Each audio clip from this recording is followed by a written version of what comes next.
নমস্কার। আপনি তো কলকাতার একজন প্রাচীন এবং বহু প্রজন্ম ধরে থাকা বাসিন্দা। শুধু আপনি নিজের অভিজ্ঞতা নয়, আপনার একটা পারিবারিক ঐতিহ্য এবং অভিজ্ঞতার ভিত্তিতে আমি একটা প্রশ্ন আপনাকে করতে চাইছি। সেটা হলো যে শুধু কি ধর্ম পালনটাই জরুরি, না তার সাথে ধর্ম রক্ষারও প্রয়োজন আছে? দেখুন, ইদানিং বহু পুজো আচ্ছা বেড়েছে, ভালো লোক পজিটিভ দিক আছে।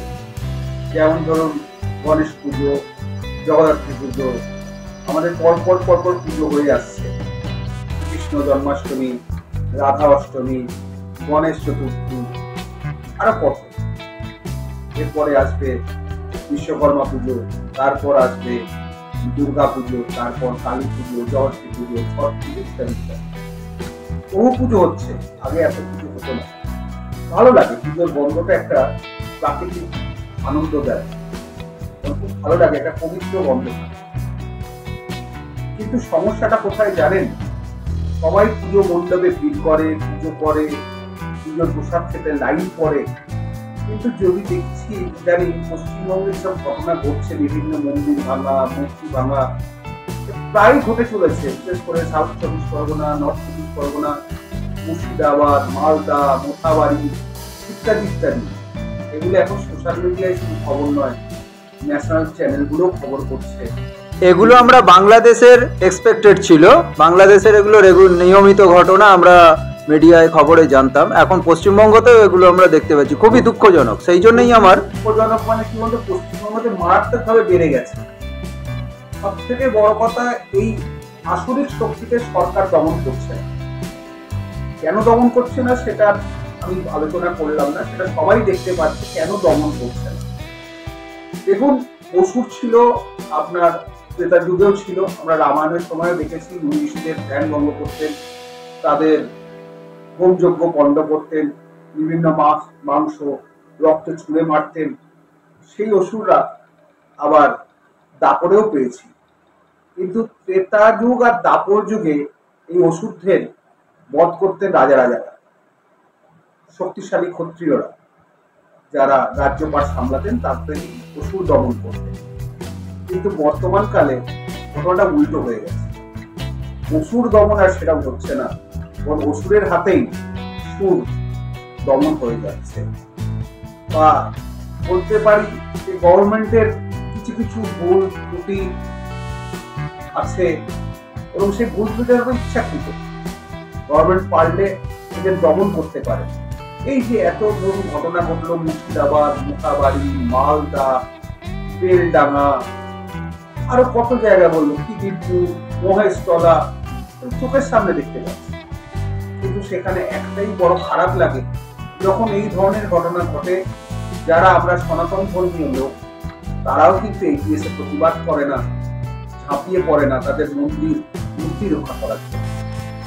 বিশেষ করে আমার কষ্টটা ওইখানে, যারা ধরুন রুলিং পার্টির সঙ্গে সম্পৃক্ত আছেন, যোগ আছেন, তারাও এগিয়ে আসেন। তারাও যদি তার সরকারের কর্মধারের উপর চাপ সৃষ্টি করতে পারতেন যে এটা ঠিক হচ্ছে না, এটা ঠিক হচ্ছে, এটাকে দমন করা উচিত, দিনকে দিন এটা বেড়ে যাচ্ছে, এটা আমাদের অস্তিত্বের সংকট হয়ে যাচ্ছে। কিন্তু তারাও নির্বিকার, নিরুপায়। তাদের ভয় হচ্ছে তারা যে পোস্টে আছে, যদি প্রতিবাদ করে তার পোস্টটা চলে যায়। আজকে ধর্মটা একটা পালন করছে, কিন্তু কেউ রক্ষা করার সামর্থ্য দেখাচ্ছে না, সাহস দেখাচ্ছে না। অথচ দেখুন, আমাদের ব্রিটিশ জমানায় প্রত্যেকের ধর্ম নিয়ে কিন্তু কেউ কথা বলতে পারত। বিপ্লবীরা ঝাঁপিয়ে পড়তেন। রাজশক্তি কিন্তু তখনও ছিল আরো কঠোর, কঠিন। কিন্তু এখন রাজশক্তি এই মতো কঠোর কঠিন নয়, যদিও সনাতন ধর্মীদের কাছে সেই কঠোর কঠিন। কিন্তু যারা আসরিক শক্তি, তাদের দমনের জন্য সেই রকম কঠোর কঠিন আমরা দেখি না। এই প্রশ্রয়ে তারা এত বেড়ে গেছে। তারা এখন ওপেনলি বলে যাচ্ছে আমাদের মতো গুলি চলবে না, পুলিশ কিছু করবে না, যা পারি করে যায়।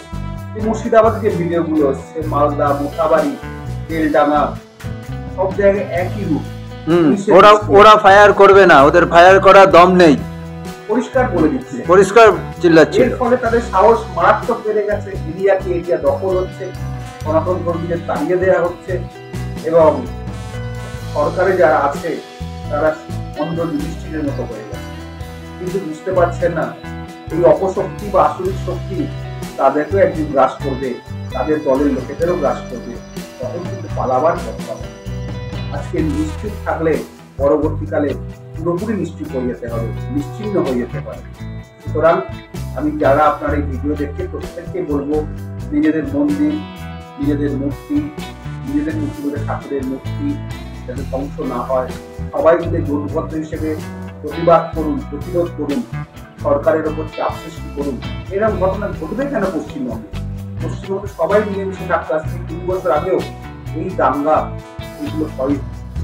এক্স্যাক্টলি, আমরাও ছোটবেলায় দেখেছি, সেইটাকেই আমাদের মনে হয়েছিল ধর্ম নিরপেক্ষতা, যে তাজিয়া একদিক দিয়ে যাচ্ছে আর একদিক দিয়ে দুর্গাপুজোর বিসর্জন যাচ্ছে, এক সম্প্রদায়ের লোক অন্যদেরকে শুভেচ্ছা বিনিময় করেছে। কিন্তু সেখান থেকে আজকে এই জায়গায় দেখছি যে আজকে নামাজ পড়ার জন্য কলকাতার রাস্তা বন্ধ হয়ে যাচ্ছে। হ্যাঁ, ধর্মতলা কয়েকটা, টিপু সুলতান মসজিদের সামনে কয়েকটা লোকেটেড স্পট ছিল, দ্যাট ডিফারেন্ট ইস্যু। পাড়ার মধ্যে যেখানে খুশি একদম পুলিশ প্রোটেকশন দিয়ে রাস্তা বন্ধ করে রাস্তায় নামাজ পড়ানো হচ্ছে। আপনি ঘুরে যান অন্য দিক দিয়ে, রাস্তায় চলার অধিকার নেই, নামাজ পড়ার অধিকার। তো এগুলো রিয়েলি দৃষ্টিকটু, কিন্তু সাহস করে কেউ মুখ ফুটে বলার সদিচ্ছাটুকু দেখায় না। সদিচ্ছা দেখালে পুলিশ অ্যারেস্ট করবে, কারণ পুলিশ সরকার যার ফেভারে তারা বাড়বে। আর যদি সনাতন ধর্মীদের ফেভারে হতো, তারা প্রতিবাদ করার সাহস হতো, তাহলে কি করবো? প্রতিবাদ করলেই আপনাকে অ্যারেস্ট করে দেবে, বিভিন্ন কেস চালিয়ে দেবে, কেস আপনি জেলে পৌঁছুন। এই হচ্ছে সমস্যা আজকাল। মানে মানুষ যে প্রতিবাদ করবে, মানুষের মেরুদণ্ডটাই ভেঙে দিয়েছে। প্রতিবাদ করার সেটুকু চলে গেছে। প্রতিবাদ করলে যদি দেখেন আমার জেল হবে, জরিমানা হবে, আমাকে হ্যারাসমেন্ট হবে, ওই জন্যই মানুষ চুপ করে আছে। সরকারি সাহায্য না থাকলে কেউ এই ধরনের কাজ করতে পারে না।